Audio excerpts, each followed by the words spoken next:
Today we've been talking to Alicia about an online predator that not only took her across state lines, but also used force to get her there. In case you're ever in a tight position, we are going to teach you some self-defense moves, thanks to Boyan Josic, who's here to help us learn. Now, you actually had a story of a friend that was also in a tight position that was able to use self-defense to get out. Yes, she was able to use a few moves that were very quick and easy to use and evade her captor. And that is what you're going to teach us today. You're a trainer at Fit Lincoln Park and help women, men, all the time learn different ways they can get out of it and also train their muscles to punch their way out of it. Exactly. It doesn't matter how big you are, how small you are. If your captor could be 200-300 pounds heavier than you, these moves are going to hit the soft spots in the body that no matter what will get results done. And they can also, when you're attacked, you never know what you're going to be wearing. So that is why I'm wearing a blazer and high heels, gang, because you never know when someone's going to come after you. Exactly. You could be in high heels, flip-flops, you will be able to get out of it. And you're going to teach us moves that you can do with any type of attire on. Any type of attire on, any type of strength level, you hit the soft spots, they're done. Perfect. Okay, what are you going to teach us first? So the first one to teach is a simple grab. So if somebody grabs you, you're gonna flip your wrist, grab my wrist, flip, turn over. Now you have two options. You could either go from there and run. If you think they're gonna come after you, you could pull me down and go kick me in the stomach. Oh yeah.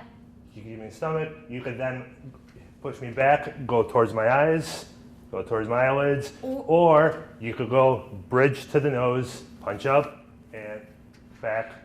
I just kicked you in the rear beforehand. You didn't mention that. Is that a good one or not? You want to go I would not go for the rear, go for the soft spots, groin, inner thigh. Another thing you could do is I'm gonna grab you, again, grab my wrist, flip, kick towards the inner knee.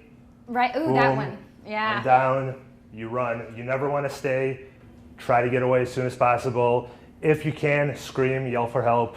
This is only for if it's just self-defense, if it's just you two, no help around. These are the moves you want to use just to get away. That's a good point because I was told as a child, always scream if you're ever in a tight situation, but there's going to be some times where no one's around. No. So this is the time that you want to focus. When you go towards the face, when you go towards the eyes, you usually only get one crack at it, so you want to really go for it. With all your force, get it done, run away. Is this move, if you were to grab, show me how you grab me again. By doing this, I could turn, because you're a little bit heavier than me. It doesn't matter. Once you grab the wrist and turn, if I don't go with it, my elbow's gonna break. Okay, so that's when you can immediately turn, and then you said go for the soft spots like the nose, the knee, the eyes, or the groin. Okay, well it seems like I figured that one out. Okay, so what's next? Next one, if I come up towards your shoulders, you are gonna go with your hands, go towards inside, grab, pull up, and now you're gonna punch my ears. You're gonna slap them together. So one more time. So grab, open up, and then slap. Pop to the ears. What that will do is it may pop the eardrum. Either way, it will daze the person. Once I go down, you are then able to either again go towards the groin. When I grab my ears, you are able to go bridge, punch through the nose, try to go up, and run away. So that's my next thing. No matter what, you want to run away afterwards. Exactly. You don't want to stay there and keep going at it. Get the one hit and run. How do you know when to actually implement? What if it's if you ever feel like your life is being threatened, or how do you know when to start doing self-defense? So first off, what I tell everyone is, A, keep your eyes open. This is the last second move.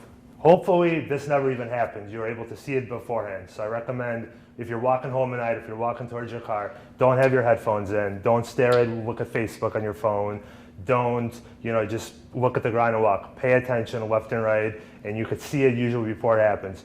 If it happens and you're grabbed, or if the person is coming close to you and you know that they're up to something, be ready. So the first step is always to be ready and not to get caught by surprise. I think we live in a society where we all are doing multiple things at one time. And so that was a good piece of advice, just to stay aware, especially when you're walking, even in your own neighborhood. It doesn't matter where you are. You could be in the nicest neighborhood. Trouble will always find you if it's looking for you. Wow, okay. So you taught us a couple key ones, grabbing the arm, also grabbing the shoulders. Let's talk about coming up from behind. So now, this is a typical one where you're walking. And what I will do is I will come up from behind to try to pull. Normally, you will try to jump, flail your legs. Not gonna happen. Now what you're gonna do is you're gonna sidestep to the right. Okay. Plant your foot. And now you have two options. You could either A, go kicking towards the groin, Oh, You gotta kick? kick back, or the fact you're wearing a stiletto, you are able to kick in and scrape down. That is gonna push me back, then leaves you to the same thing that I taught you before. Once I'm staggered, you could either A, go towards the nose again, all soft spots, eyes, ears, nose, mouth, Adam's apple, groin, feet. Those are spots, it doesn't matter how much you work out, how big you get, those don't grow. So what you're saying is not only do you break away, but you always follow back up with one of the soft spots. Always go with the soft spot. Okay, wonderful. Well, Boyan, thank you so much for coming on and sharing those tips. Hopefully no one at home, I hope you never find yourself in this situation. But if you do, I love what you said. Stay alert. Keep your eyes and ears open. If you find yourself in the situation, go for the soft spots, run away. We will have those tips on our website. Also, a special thanks to Alicia for coming on and sharing her story. We know it was tough, but she wants you to learn from it. For more information on today's show, go to thewhitneyreynoldshow.com.